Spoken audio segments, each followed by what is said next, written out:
Story time about why I beat up my best friend. So a little background information. Her and I had been best friends since we were in 7th grade. Her family was rich, mine was poor, and at first she was a really good friend. She was always there for me whenever I needed her, until our freshman year of high school, which is when her and I started hanging out with boys. Now, my mom was kind of strict. She wouldn't really let me hang out with boys, but her mom was more lenient about her hanging out with boys. Every weekend she would throw a party at her house, and she would throw them in her attic because 1, it was huge, and 2, her parents didn't give a fuck what she did up there. Anyways, she would always offer to do my hair and makeup before the party started, which always made me really excited because I never really put any work into my physical appearance. Well, little did I know, the only reason why she would offer to do my hair and makeup at these parties was so that way she could make me look like shit in front of all the boys. So after that, I taught myself how to do my own makeup and do my own hair, like for part 2.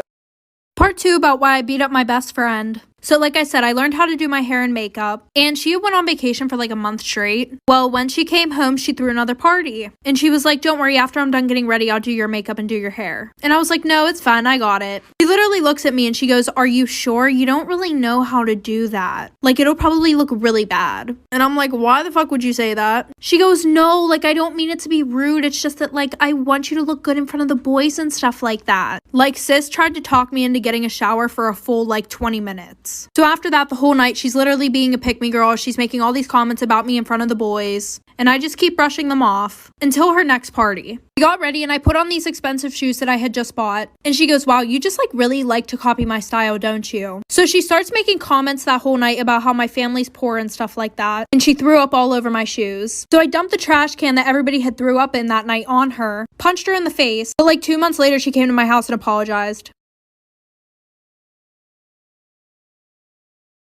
Hey guys, here's a short story that I got sent in, but it's definitely one of my favorite ones. Hey Luna, I definitely want to be anonymous for this story time because it's far too embarrassing. About a year ago, I was set to get married to my handsome fiance of 2 years on Valentine's Day. After months of planning and meeting and tasting, everything was finally ready. My sister was going to be a maid of honor, so she threw my bachelorette party at our local favorite bar. I invited all of my cousins and all of my friends. My fiance, on the other hand, only had one male friend named Mark, so my brother, who's also one of the groomsmen, took him out for his bachelor party. My brother brought along a couple of his friends, and my fiance brought Mark. My bachelorette party was a ball. We had shots, toys, and I damn near blacked out drunk. I finally got home that night, and I didn't even wait for my fiance to get back from his party. I just immediately passed out on our bed. He was out with my brother. There was going to be no chance of cheating. When I got up the next morning, my fiance was beside me snoring. I woke him up and we chatted about our fun nights out and excitedly made plans for our honeymoon. Okay, so let's fast forward a month later to my wedding day. It's Valentine's Day and the room is filled with pink and red roses. Everything is perfect, just how I imagined it, and I'm ready to walk down the aisle and lock eyes with the man that I want to spend the rest of my life with. As the music starts, it feels like the longest walk of my life down the aisle. Family members cried and smiled, waving at me and taking pictures of my beautiful gown. As I get to the end of the aisle, I see my fiancé looking lovingly into my eyes. It all felt like a dream, but it was about to become a nightmare. I'm looking into my fiancé's eyes, saying our vows, and there's not a dry eye in the room. Then the priest gets to the part where he asks if there's any objections to our marriage. Well, hold on to your tea, because out of nowhere, my brother interrupts and says he objects. Everyone laughed awkwardly as if it was a joke, but it wasn't. Story time about how my sister and I almost got beat up by a 40-year-old man. So there was this one girl who would bully my sister and I on the bus in elementary school. Well, one day we told the principal, and the principal called her dad. And she made up this whole story about the only reason why she did it to us was because we were bullying her. So the next day, after we told the principal, her dad was at the bus stop. And he comes up to us, taps us both on the shoulder, and says, if you guys ever bully my daughter again, I will hold you down while me, her, and her sister beat the shit out of you guys. So we got to the school that day and we called our dad. We told him what happened, but he was kind of questioning it. Until our neighbor actually walked up to our house and knocked on the door and told my dad. And I guess at the bus stop, everybody kind of looked at the guy like, are you fucking crazy? Because my dad at the time was a bodybuilder. And he was like, what the fuck is he gonna do? Like for part 2. Okay, let's get into it. So I'm not saying that because my dad's a bodybuilder that like he could kick his ass. It's just like you don't mess with, you know, a dad's kid, like girls, especially when we were his girls.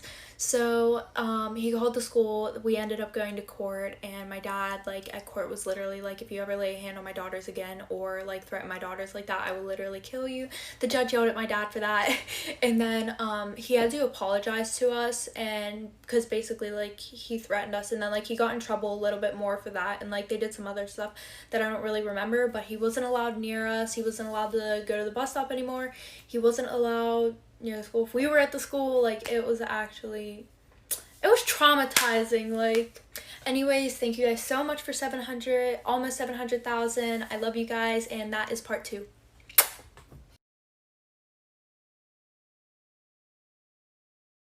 I've always had a good relationship with my mother-in-law up until I was pregnant.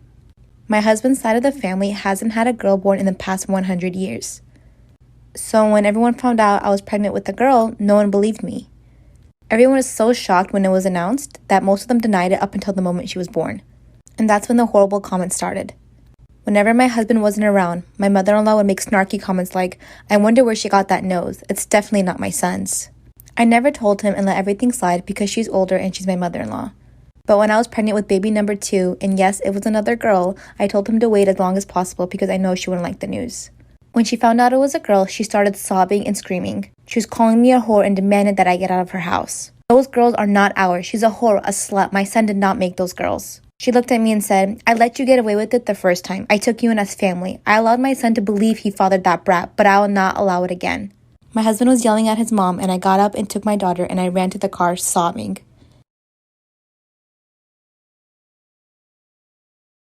Story time, my best friend cheated on his girlfriend with me. So a little background information. So Gavin and I had been best friends ever since we were little. We lived in the same neighborhood, and my parents and his grandparents were like pretty close, I guess. But like everybody in our neighborhood was close with each other. And I always had a huge crush on him.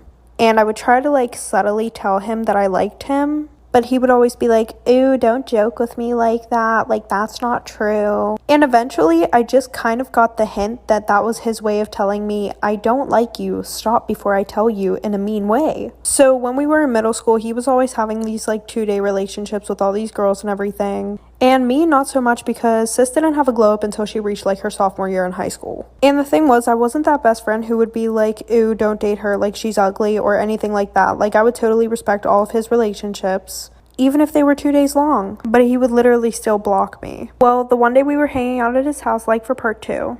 Part 2 about how my best friend cheated on his girlfriend with me. So like I said, the one night I was at his house and he was on my phone and he was asking me who all these guys were on my Snapchat. And I told him that I had been talking to them and he was just being super toxic. He was talking shit on every single one of them. So eventually I started dating this guy, Trey, and after that he texted me saying that I was gross and everything else, when the next day he literally got a girlfriend. But weirdly enough, he didn't block me that time. He actually started texting me more, saying how him and his girlfriend were so happy together, da-da-da-da-da. And unlike him, I would be supportive. Well, the one night at 2 a.m., he came over my house and he was like, "I don't have feelings for my girlfriend." And I'm like, "Okay, then why are you with her?" And then he has the nerve to say, "Don't you get that I like you?" Like, really?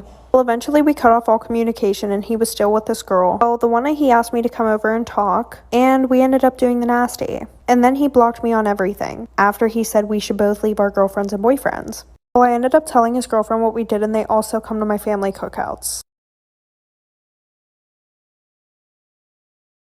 Am I the asshole for not letting my best friend have her wedding on my property after being uninvited? One of my 29-year-old male best friend Carla, 31-year-old female, is getting married soon. It's only meant to be a small backyard type of wedding, but they've been planning it for a few months now, and originally it was supposed to be on my property. They wanted it because it's private, has lots of open space for the reception, a nice view, and the house could be used for them to get ready and stuff. Of course I said yes. She and her fiance Rick were very happy. The thing is, Carla and I do have a history. We went out on and off in college but decided to stay friends. Then I met my wife, we got married, and Carla met Rick, and now here they are. Now my wife knows I went out with Carla back in college and she didn't care. Carla still went to our wedding and everything. I never knew if Rick was told or not. It's not my relationship, therefore not my business to say anything, so I never did. Rick found out recently and not in the best way. Not sure how, but from what I heard from friends is that one mutual friend told him no idea why we used to date. Not only that, but apparently Carla said a couple of years ago she was still in love with me when she was already dating Rick. I don't have actual confirmation if that's exactly what he was told. All Carla's told me is that Rick was told about our past and he's angry at her for never saying anything. It became quite the drama and I didn't hear from her over a month until now. She told me they're still going to couples counseling and that the wedding is still on, but Rick requested that I not attend. It sucks, but I totally get why he wouldn't be comfortable. Then I asked the obvious question, where are they going to hold the wedding then? To my surprise, she said they still want to have it at our place. Rick said so too, and in my mind I'm going, he doesn't want the guy who dated his fiance years ago at the wedding, but still wants the wedding at his house. So my wife and I are expected to just not be at our house that weekend.